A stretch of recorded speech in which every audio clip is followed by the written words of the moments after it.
국경이라는 말을 들으면 가장 먼저 떠오르는 게 뭔가요? 철조망?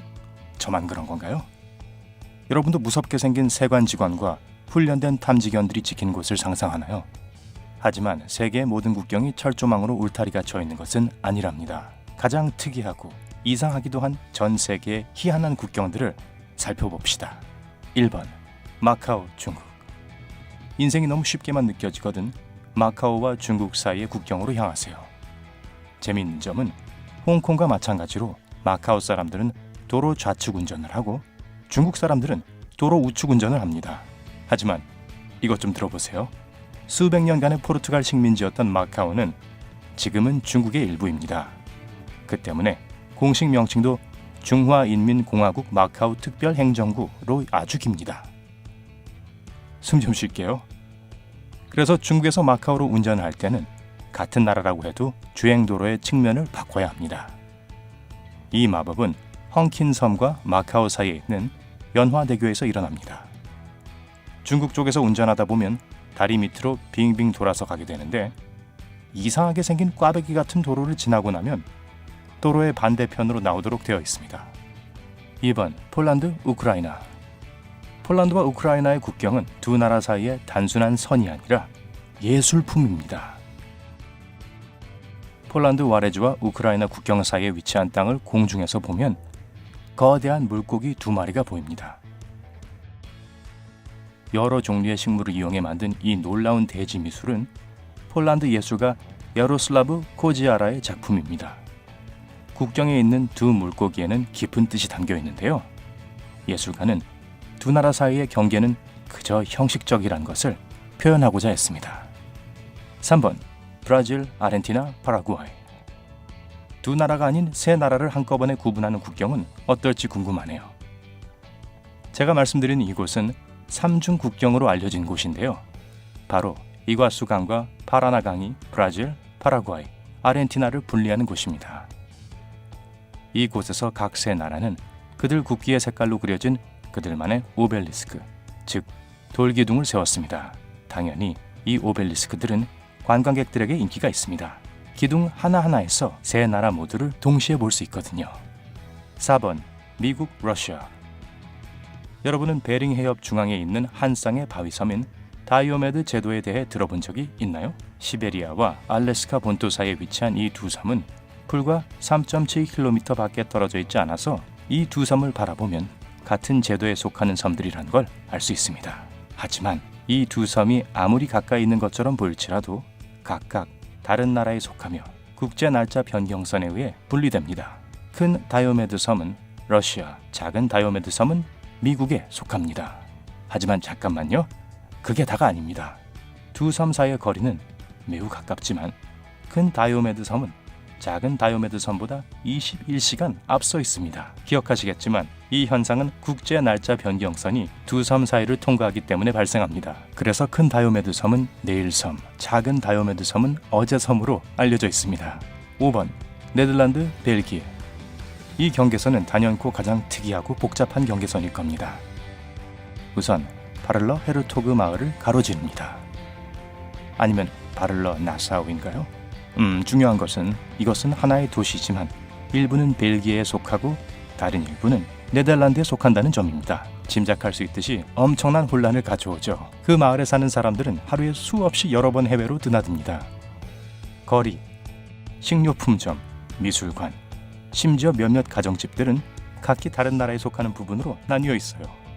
하지만 걱정하지 마세요. 길바닥에 크고 하얀 십자가로 표시되어 있기 때문에 항상 국경을 넘을 때 알 수 있습니다. 6번 바티칸시, 이탈리아. 세계에서 가장 작은 나라 바티칸시는 자치국가입니다.